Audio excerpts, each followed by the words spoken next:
assure you there are many excellent services committed at the bridge this day. Is the Duke of Exeter safe? The Duke of Exeter is as magnanimous as Agamemnon and as gallant a man as I should warrant. He does keep the bridge much great service. There is also an ancient there, one who I would say is as valiant as Mark Antony, and as gallant a man besides. What do you call him? Called Ancient Pistol. I know not. Here comes the man. Madam, do I thee beseech to do me favours? The Duke of Exeter doth love thee well. I pray to God that he doth love me in some way. Barlov, a soldier firm and sound of books and valour, hath by cruel fate and giddy fortune, furious fickle wheel that caught his mind and stands upon the rolling restless stone. I do pray your patience, Ancient Pistol. For fortune, you see, she is painted blind with a muffler for her eyes, and at her foot a wheel to show that she is turning and inconstant, as the spherical stone which she plants her foot upon, which rolls and rolls and rolls and rolls. So I do say that the poet put it most correctly when he said that fortune is an excellent moral. Fortune is Barlov's foe, and frowns on him, for he hath sown and past and hanged must have been. Tragic death, that Barlov's vital thread not be cut with edge of penny cord by reproach. Speak, Captain, for his life, and I will thee requite. I do partly understand your meaning. Well, then rejoice, therefore. It is not something to be rejoiced at. For I do say that if he were my own brother, I would have the Duke in his good humours put him to execution, for discipline ought to be used. I am cursed. Well, Figo for thy friendship. Very good. The Fig of Spain! Why, this is an arrogant counterfeit cutpurse! I remember him now, boy, cutpurse! I do say many a brave thing he yelled at the bridge. 'Tis a fool, a god, a rogue that now and then goes to the wars to grace himself upon his return to London under the form of a soldier. And such fellows are perfect in the great general's names, and they will learn you by rote where the services are done, at such and such a sconce, at such a convoy, at such a breach, and who came off bravely, who shot, who disgraced, what terms the enemy stood on, and this.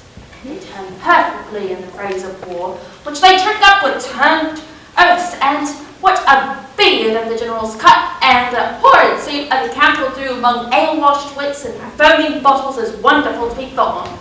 But you must learn such slanders of the age, otherwise you may be marvellously mistook. I will tell you what, Captain Gumbo. I do not believe that he is the man that he would gladly show the world that he is. For if he has a hole in his coat, I shall speak to him my mind. But hark, here comes the king. I must give him a report from the bridge. How now, Furling? Camest thou from the bridge? Aye, your majesty. The Duke of Exeter most gallantly holds the bridge, and the French have been driven off. What men have you lost, Llewellyn? I dare say the Duke has lost ne'er a man, save for one, who is to be hanged for robbing a church. One Bardolph, if you know the man.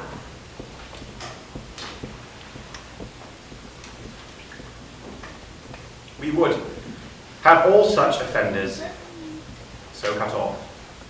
And we give express charge that through our marches in this country there be nothing compelled from the villages, nothing taken but paid for, none of the French upbraided or abused in disdainful language. For when lenity and cruelty play for a kingdom, the gentler gamester is the soonest winner.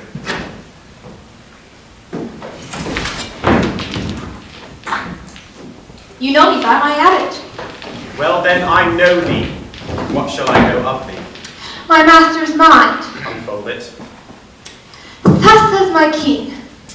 Say thou to the area of England, though we seem dead, we did but sleep. Advantage is a better soldier than rashness. Tell him we could have rebuked him at Harfler, but that we thought not good to bruise an injury till it were full ripe. Now we speak upon our cue, and our voice is imperial. England shall repent his folly, see his weakness, and admire our sufferance. Bid him therefore consider of his ransom, which must apportion the losses we have borne, the subjects we have lost, the disgrace we have digested. In weight of which to answer his pettiness would bow under. For our losses his exchequers too poor, for the effusion of our blood, the muster of his kingdom too faint a number, and for our disgrace, his own person kneeling at our feet, but a weak and worthless satisfaction. To this, add defiance, and tell him for conclusion he hath betrayed his followers, whose condemnation is pronounced. So far my king and master, so much my office. What is thy name? I know thy quality. Montjoy. Thou dost thy office fairly. Turn thee back and tell thy king, I do not seek him now. I could be willing to march on to Calais without impeachment, for to say the sooth, my people are with sickness much enfeebled, my numbers lessened. Go therefore and tell thy master, here I am. My ransom this frail and worthless trunk, my army but a weak and sickly guard. Yet God before, we will come on, though France himself and such another neighbour stand in our way. There is for thy labour, Montjoy. Go and bid thy master well advise himself. If we may pass, we will. If we be hindered, we shall your tawny ground with your red blood this colour. And so, Montjoy, fare you well. We would not seek a battle as we are, nor as we are we say we will not shun it. So tell your master. And so I shall. Thanks, your highness. I hope they will not come upon us now. We are in God's hands, brother, not in theirs. Come, for it now draws towards night. Let us camp ourselves beyond the river, and tomorrow bid them march away.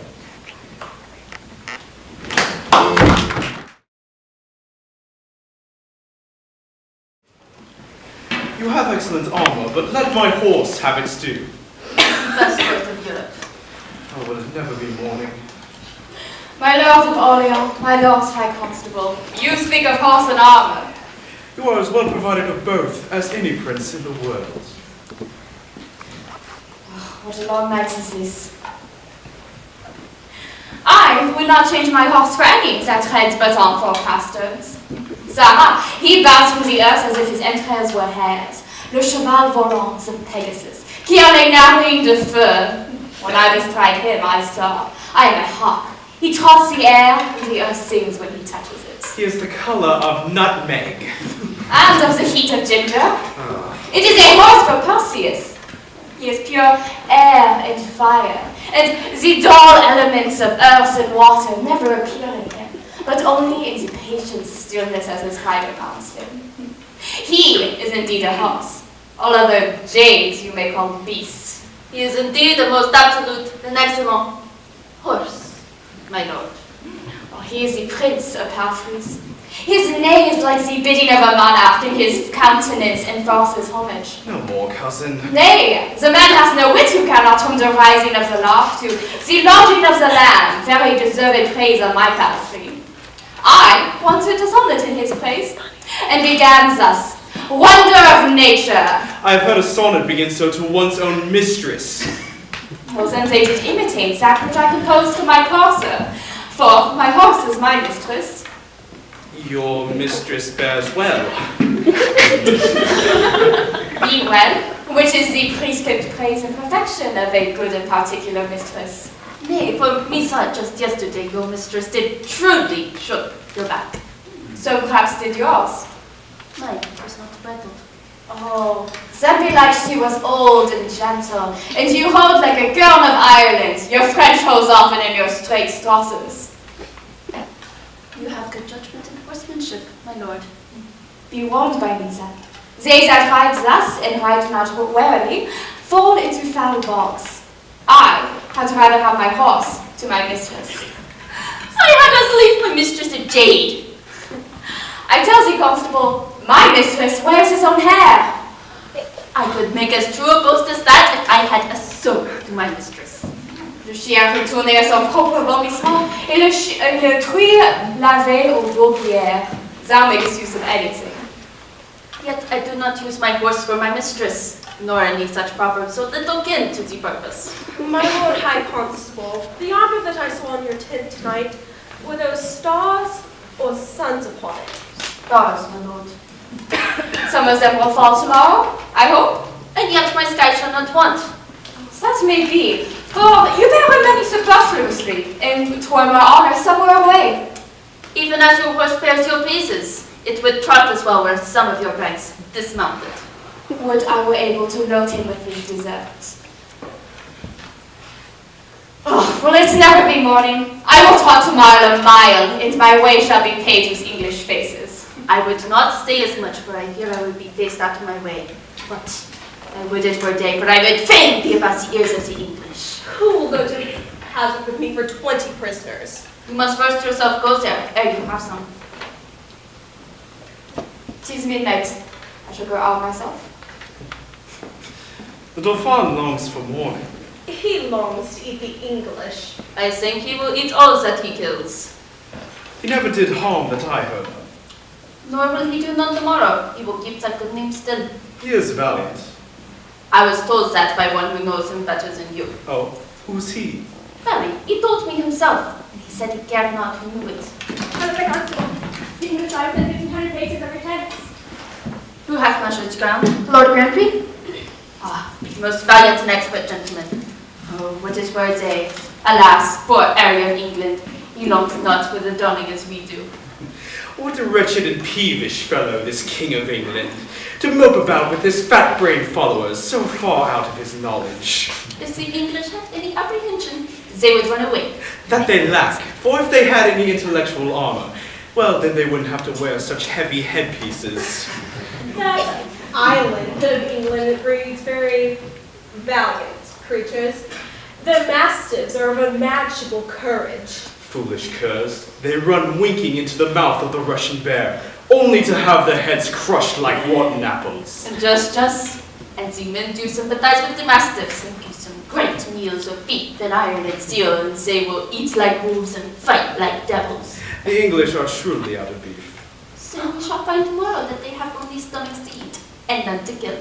Now, is it time to arm? Come, shall we about it? Let's.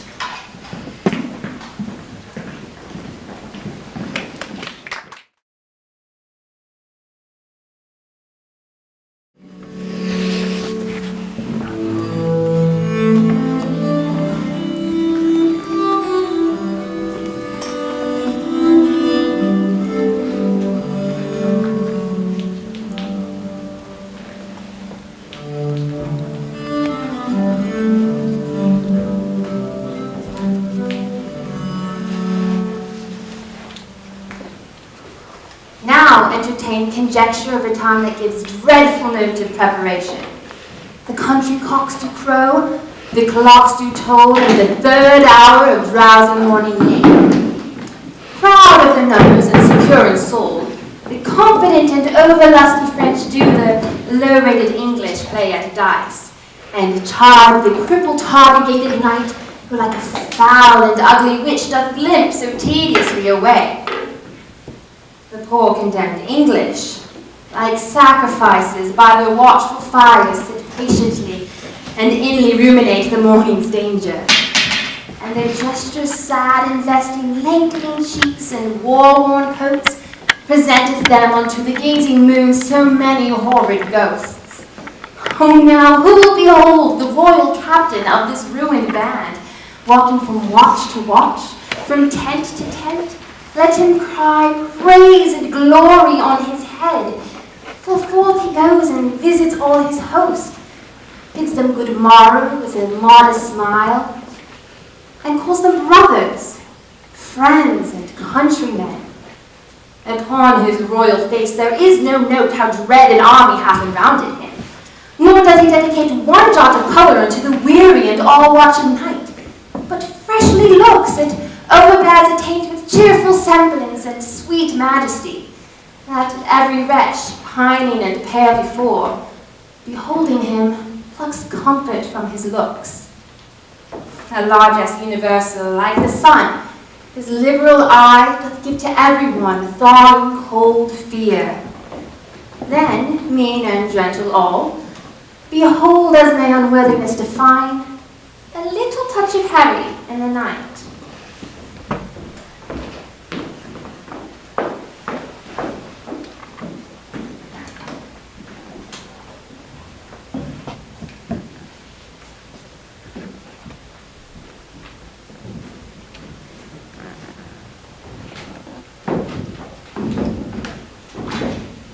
Who got there?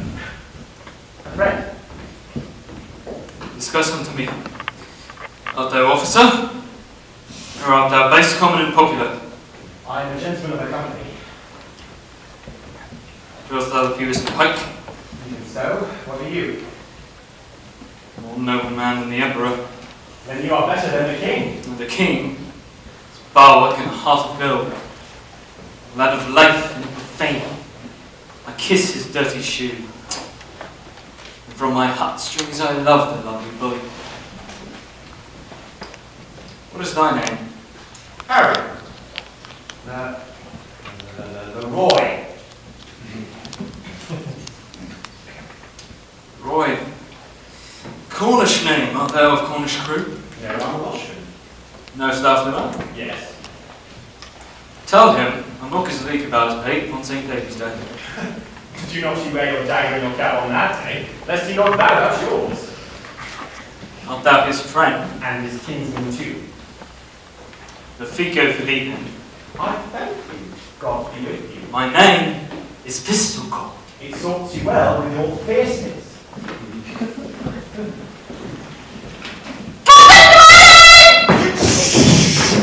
Speak, viewer! Oh, it is the greatest admiration in all the universal world when the true and ancient prerogatives of war are not kept! The enemy is loud, you hear him all night. If the enemy wishes to act the fool and the prating coxcomb, is it meet for us as well to act the fool and the prating coxcomb on your conscience now? I will speak lower. I pray and beseech that you will.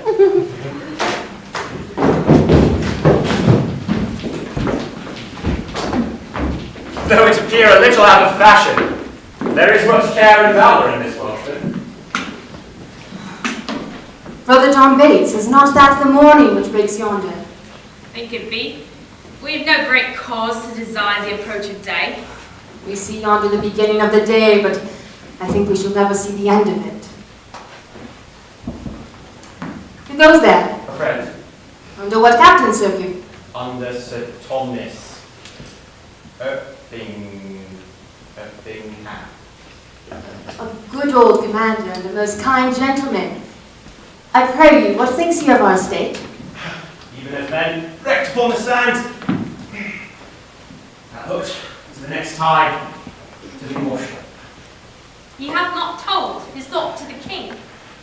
No, nor is it meet that he should. For though I speak it to you, I think the king is but a man as I am.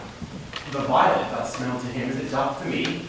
His ceremonies laid by, his nakedness, he appears but a man.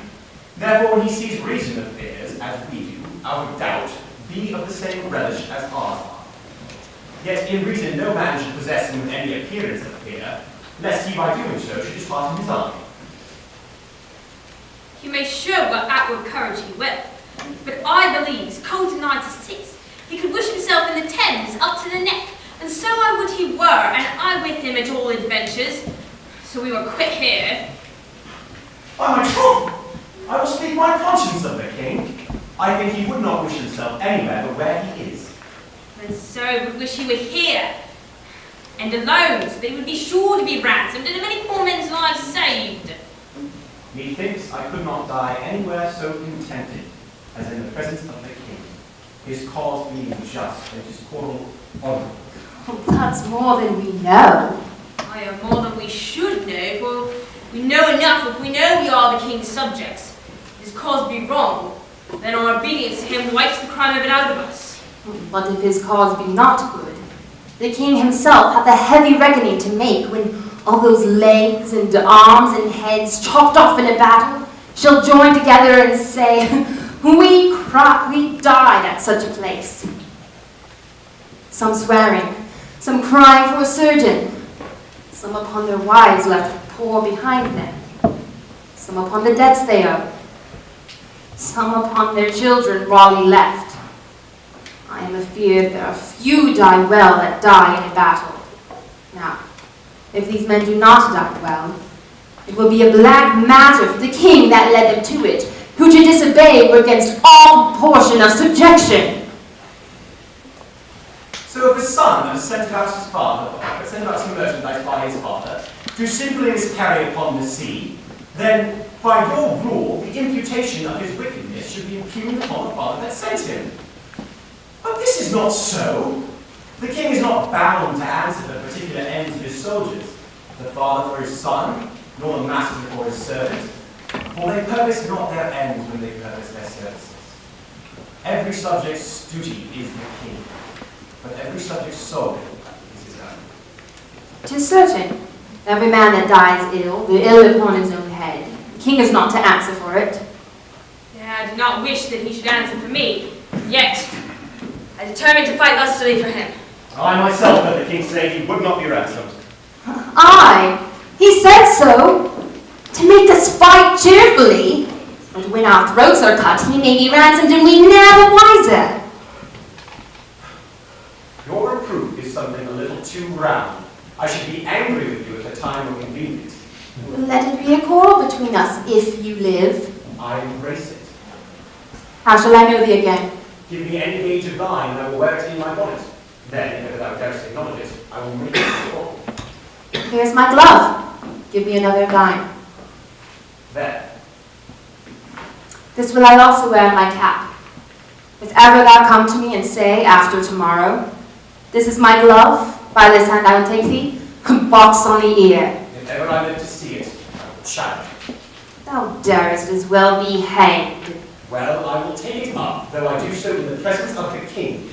Keep thy word. Fairly well. Be friends, you English fools, be friends. For if French quarrels are no, if you can tell how to reckon. Indeed. The French may lay 20 French crowns to one, but they will beat us. For they carry them upon their shoulders.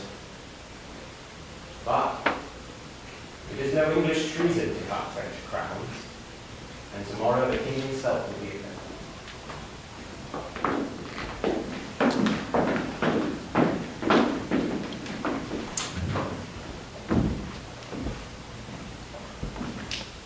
Upon the king, let us our lives, our souls, our debts, our careful wives, our children, and our sins lay on the king.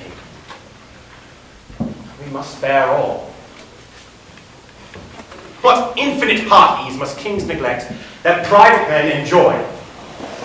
And what have privates that kings have not? Except ceremony, general ceremony. And what art thou, O idle ceremony? O be sick, great greatness, and bid thy ceremony give thee cure. Canst thou, when thou commands the beggar's knee?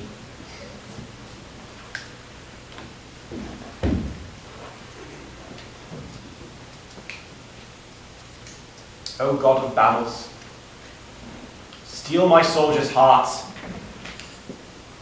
possess them not with fear. Take from them any sense of reckoning if the opposed numbers pluck their hearts from them. Not today, O Lord, oh, not today. Think not upon the faults my father encompassed when he encompassed the crown. I, Richard's body, have interred new, and upon it bestowed more contrite tears than from it issued forced drops of blood. More will I do, though all that I can do is nothing worth, since that after all my penance comes imploring pardon.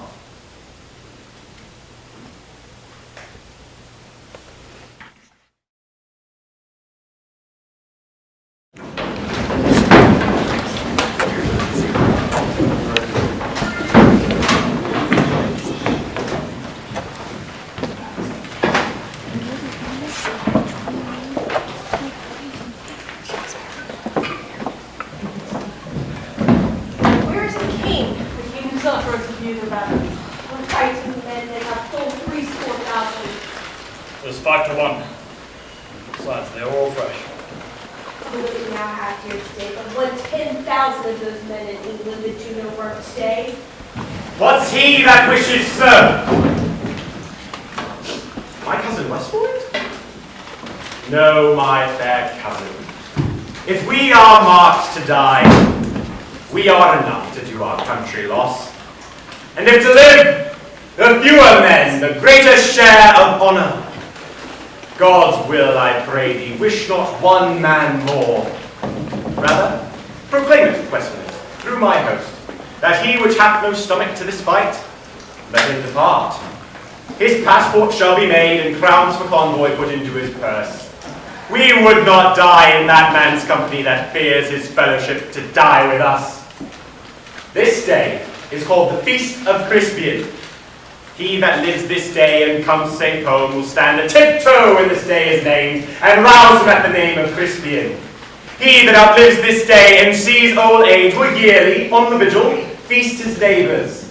Then will he strip his sleeves and show his scars and say, these wounds I had on Crispin's day. Old men forget, yet all shall be forgot. But he'll remember with advantages what feats we did that day.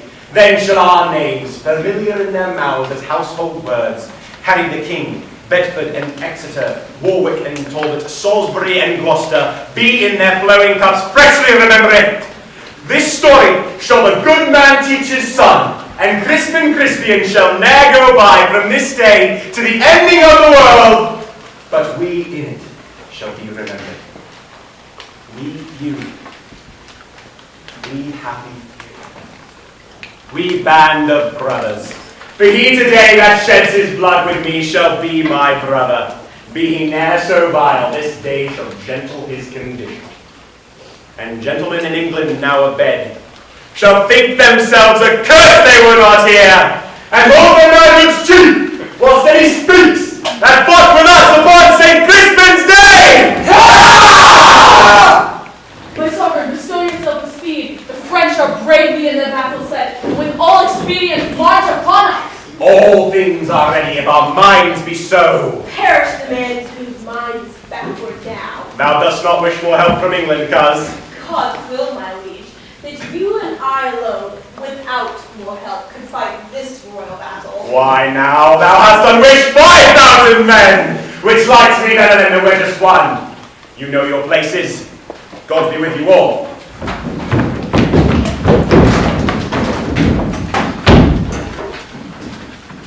Once more, I come to know thee, King Harry. The force I ransom, thou wilt now compound before the most assured overthrow. Who hath sent thee now? The Constable of France. I pray thee bear my former answer back. Bid them achieve me and then sell my bones. Good God, why should they mock poor fellows thus? Let me speak proudly. We are but warriors for the working day. Our gameness and our guilt are all besmirched with rainy marching in the painful field. But by the Mars, our hearts are in the trim. Come now no more for ransom, gentle Harry. They shall have none, I swear, but these my joints, which if they shall have as I will leave it them, will yield them little. So tell the constable. I shall deliver so. And so, fare thee well. I shall never hear Harold any more. My lord, most humbly, on bended knee, I beg the leading of the boward. Take it, great York. Now soldiers march away, and how thou pleasest God, dispose the day.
all's done.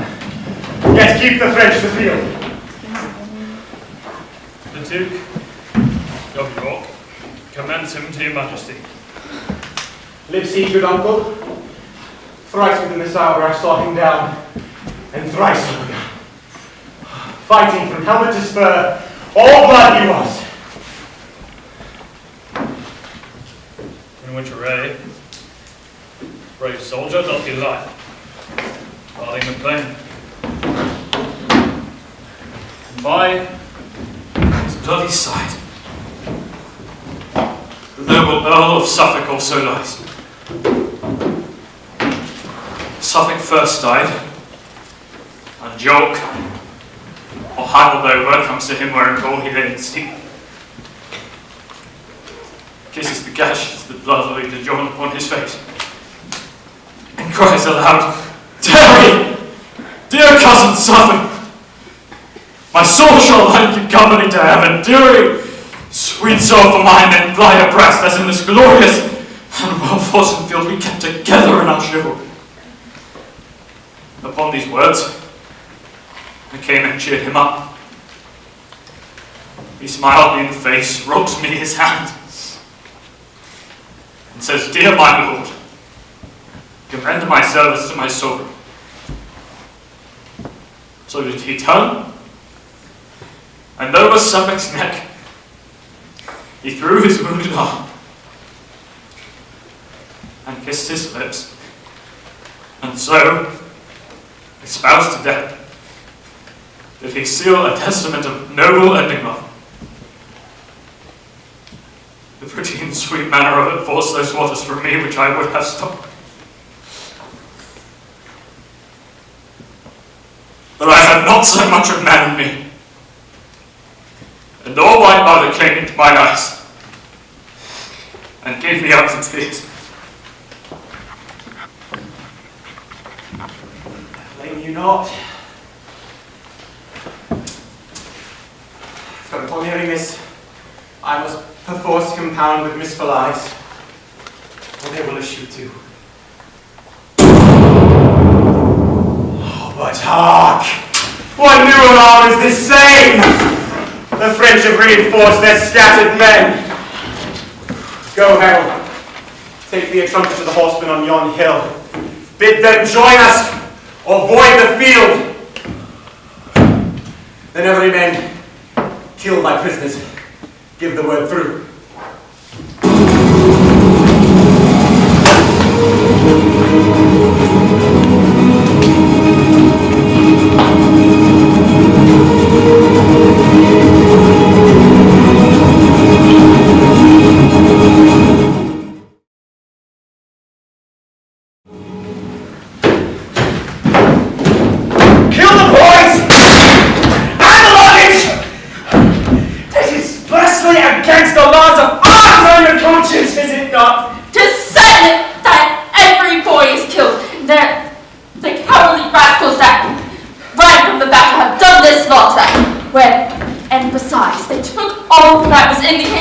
Whereby the king most worthily hath caused every soldier to slit his prisoner's throat.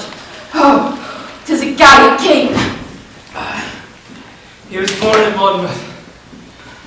Can you tell me, Captain Gower, where Alexander the Pig was born, the name of the city? Alexander the Great? What difference? Why cannot pig be great? The great, the pig, 'tis all one and the same turn of phrase.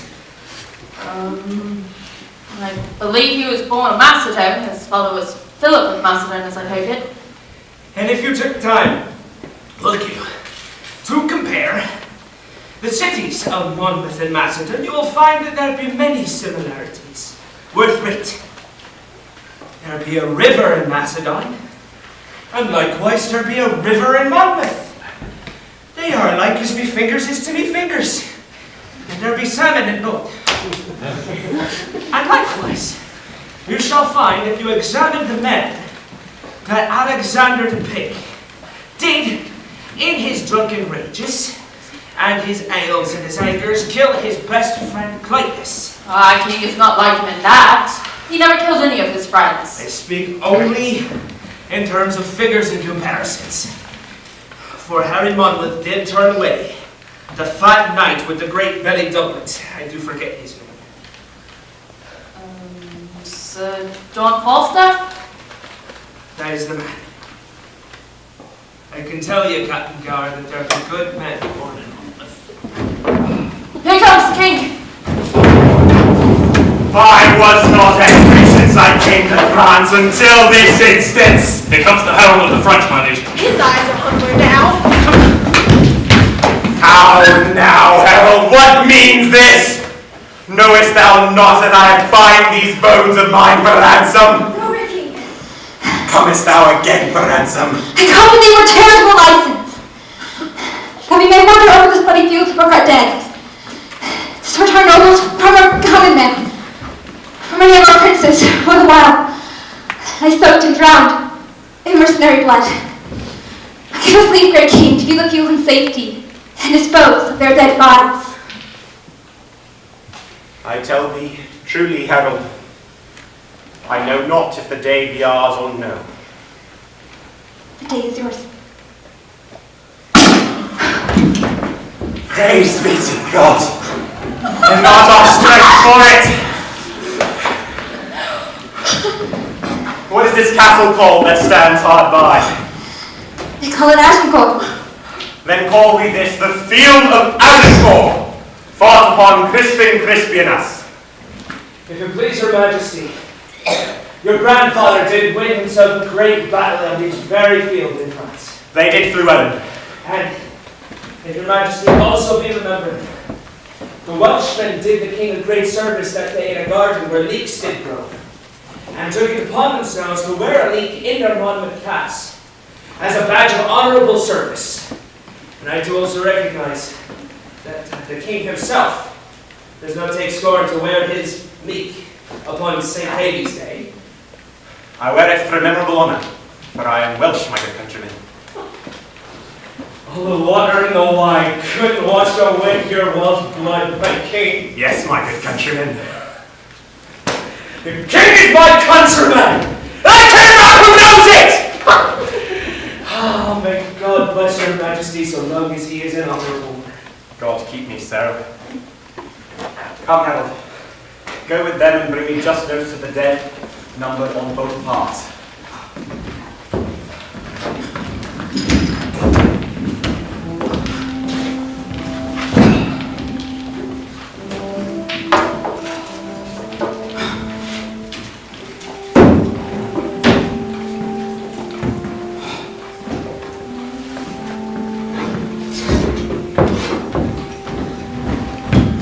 Have you found the dead?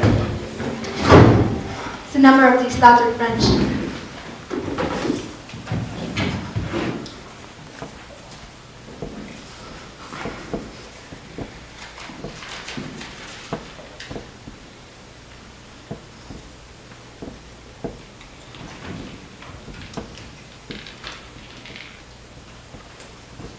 This note doth tell me 10,000 French that lie in the field slain.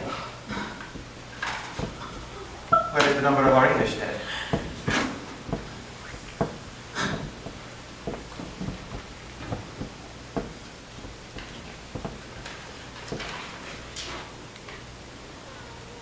Edward the Duke of York, the Earl of Suffolk, Sir Richard Kemley, Davy Gammer Squire, none other of note, and of all other dead but 25. God, thy arm was here. Take it, Lord, for it is none but thine. It is wonderful. Come, go we in procession to the village. Let us do all holy rites. Let us sing Te Deum and Non Nobis. And be it death proclaimed through our host to boast of this, and take that praise which belongs to God. Would it please your majesty to release to the men the number of the dead? Yes, my cat, but with this acknowledgement, that of hospitals. Aye. You was here with us this day for sure. Come. We go to Calais, and then to England, where never from France arrived more happy men.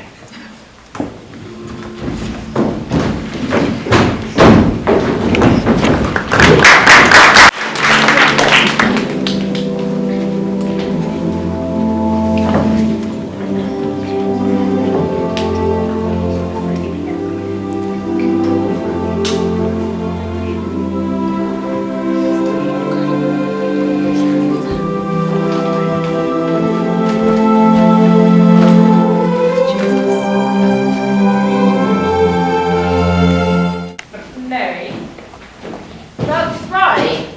Why did you do your week today? St. David's Day's past. Aye. 3 days ago, that rascally knave Pistol did approach me in a public place with salt and bread, and he bid me eat my leek. I could not bear any discrimination against him at that time, but I did so swear to wear my leek until such a time that I could give him a piece of my deserves. Well, here he comes now, swelling like a peacock. It is no matter as swellings nor as peacocks. Oh, hence I'm cruelly the smell of leek. Archie Pistol, rascally scalp knave, I do beg of you to eat this leek, for you do not love it, and your digestions, they do not agree with it. I would have you eat it. For club boiler and all his goats. Oh, here's one goat for you.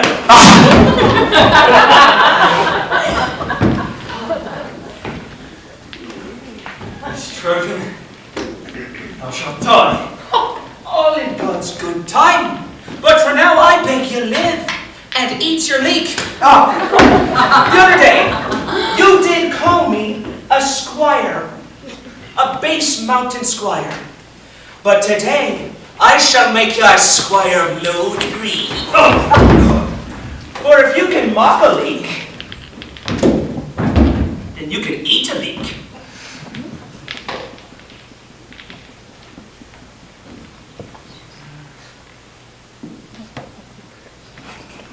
So by it. Aye, for 'tis good for you. The skin, it heal your broken coxcomb.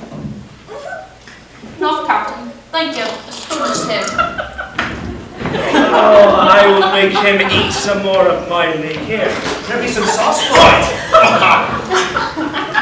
By this leek, I will most horribly prevent. I ate and eat, I swear. I swear, I'll get. I will. You most certainly will, but for now, you must continue eating your leek. For look, there's hardly enough leek to swear by.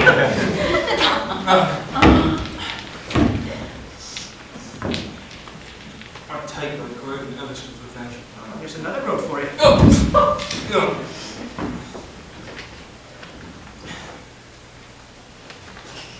For I swear, I will make you a woodmonger, and buy nothing of me for the future but cudgels. Quiet, little cudgel thou, but see I eat. Aye, you do, and God bless and be with you. Oh, thou shalt stir for this. Oh, go, you counterfeit, cowardly knave. You mock at an ancient tradition regard a predeceased valor and dare not vouch in your deeds any of your words. I've seen you blinking and galling at this gentleman thrice or twice. You think, because he cannot speak English in the native garb, he cannot henceforth deal with an English cudgel? Why not so? Henceforth, let a good Welsh fraction into your good English condition. Very well.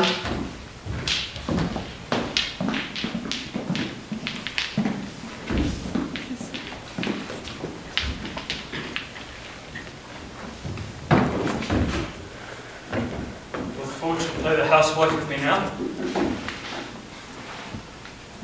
News survived that my Nell is dead. I despittle of my lady of France, and now my rendezvous is quite cut off. All I do wax, and from my weary limbs honour is cut off. Well, bored will I turn, and something mean to cut purse of quick hand. To England will I steal, and there I'll steal. And patches will I get onto these scars, and swear I got them in the Gallia Wars.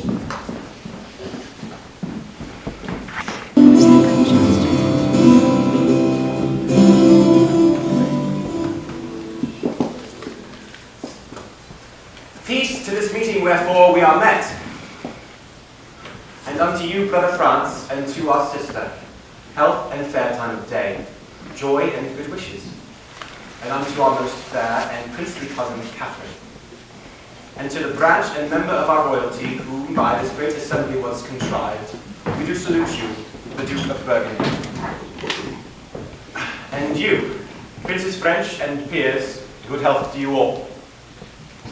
My true service to behold your face, most worthy brother England.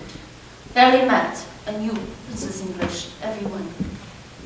So happy to be the issue, brother England, of this good day and gracious meeting, and to behold the eyes which hitherto have borne against the French who met them in their bent, the fatal balls of murdering basilisks, the venom of such looks we fairly hope have lost their quality, and that this day shall change all griefs and quarrels into love.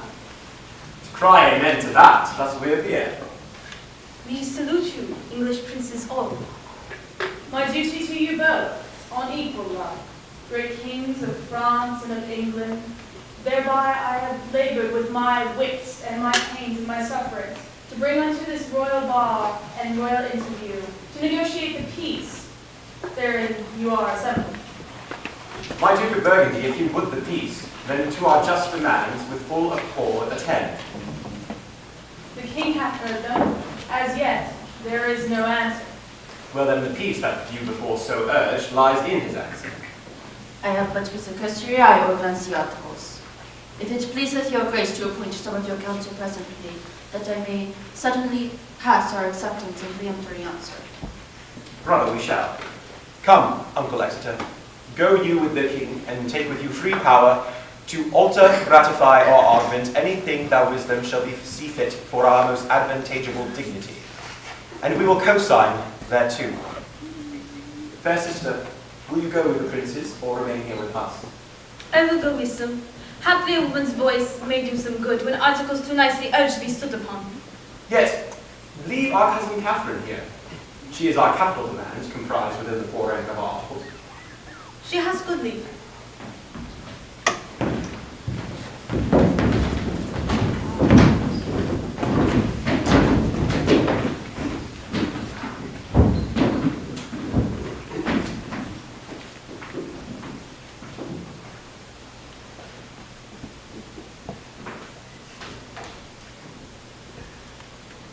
Fair Catherine, and most fair, will you vouchsafe to teach a soldier terms, such as will enter at a lady's ear, and to plead his love suit to her gentle heart? Your Majesty shall mock at me. I cannot speak your angry mind. Oh. Fair Catherine, if you will love me soundly with your French heart, then I will be glad to hear you confess it with your broken English tongue. Do you like me, Kate? Pardon me, why, I cannot tell what is like me. An angel is like you, Kate, and you are like an angel. Que dis-tu? Que je suis semblable les anges? Oui, vraiment, sauf votre grâce, ainsi dit-il. I said so, Kate, and I must not blush to affirm it. Bon Dieu. Les langues des hommes sont pleines de tromperies. What says she, fair one? That the tongues of men are full of deceit. Oui, that the tongues of man is be full of deceits. That is the princess. The princess is the better English woman. If faith, Kate, I am glad thou canst speak no better English. For if thou couldst, thou wouldst find me such a plain king that thou wouldst think I'd sold my crown to buy I'd sold my farm to buy my crown. I know no ways to mince it in love, other than to say that I love you. Then, if you urge me further to say, then do you in faith, I wear out my suit. Come, your answer. If faith do, and so clap hands in the bargain, how say you? So for trying to me understand well. Mary! If you would put me to verses or to dance for your sake, Kate, why, you undid me. If I could win a lady at leapfrog, or by vaulting into my saddle with my armour on my back, I should quickly leap into a wife.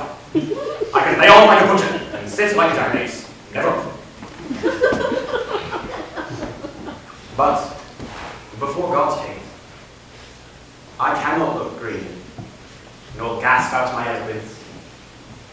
I have no cunning in protestation, only downright oaths, which I never use until urged, nor never break for urging.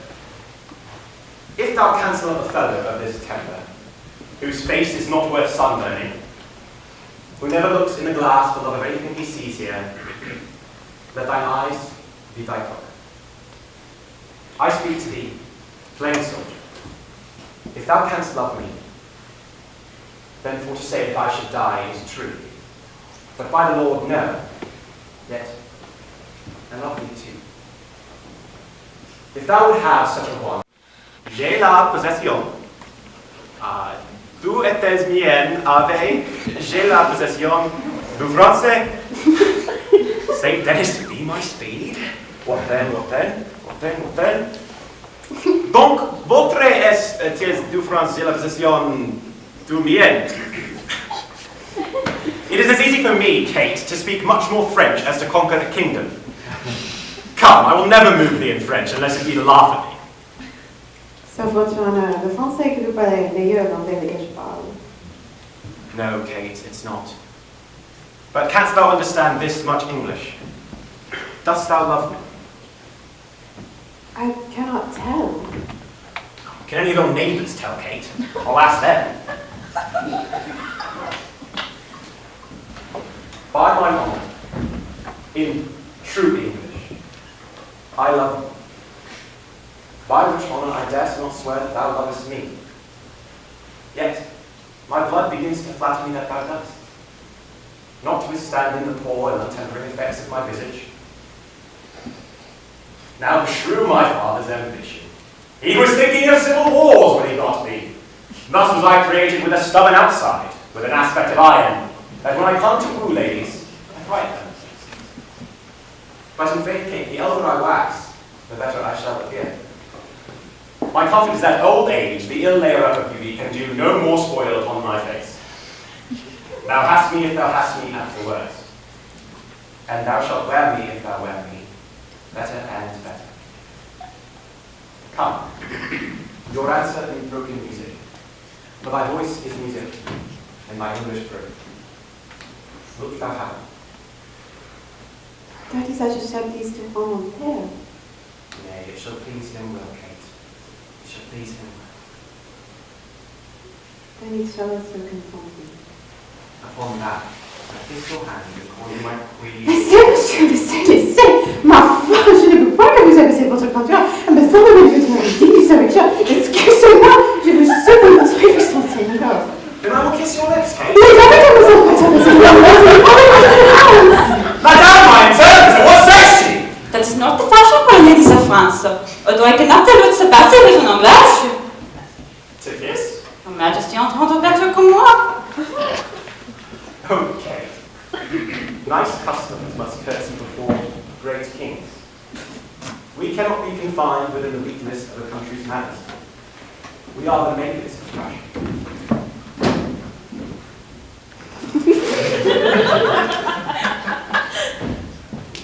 There is wit past in your lips, Kate.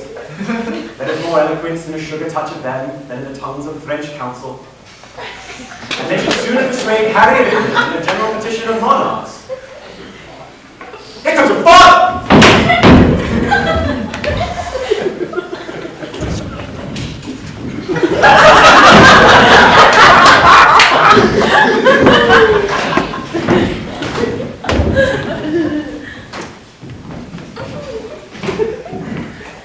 Your Majesty, to teach you, our princess, better English. Yes, my fair cousin. I would have her learn how perfectly I love her. And that is good English. Shall Kate be my wife? Is it so, my lords of England? The king hath granted every article. His daughter first, and in sequel all, according to their firm proposed natures. Only, he hath not yet subscribed this. Where your majesty demands that the king of France, having any occasion to write for matter of grant, shall name your highness in this form, and with this addition. Let that one article rank with the rest, and in love and dear alliance thereupon give me your daughter. Take her, fair Sophia, and from her blood raise issue to me, that the contending kingdoms of England and France shall sheath their hatred, and that this dear conjuncture plant neighborhood in Christian-like accord in their sweet bosoms, that never war advance his bleeding sword twixt England and fair France. Welcome, King. Now bear me witness all, that here I take her as my sovereign queen. God, the best maker of all marriages, combine your hearts in one, your realms in one, that is man and wife, being two, are one in love. So be there twixt your kingdoms such a spousal that never may ill office or fell jealousy, which troubles off the bed of blessed marriage, thrust between the paction of these kingdoms, to make divorces their incorporate league. That is English, may as French Englishmen receive each other. God speak this, Amen. Amen. Thus far with rough and all-unable pen, our bending author hath pursued the story in little room confining mighty men, mangling by starts the full course of their glory. Small time, but in that small most greatly lived the Star of England. Fortune made his sword, by which the world's best garden he achieved, and of it left his son, imperial lord. Henry VI, in infant bands crowned King of France and England, did this king succeed, whose state so many had the managing they lost France and made his England bleed, which oft our stage hath shown. And for their sakes, and your fair minds, let this acceptance take.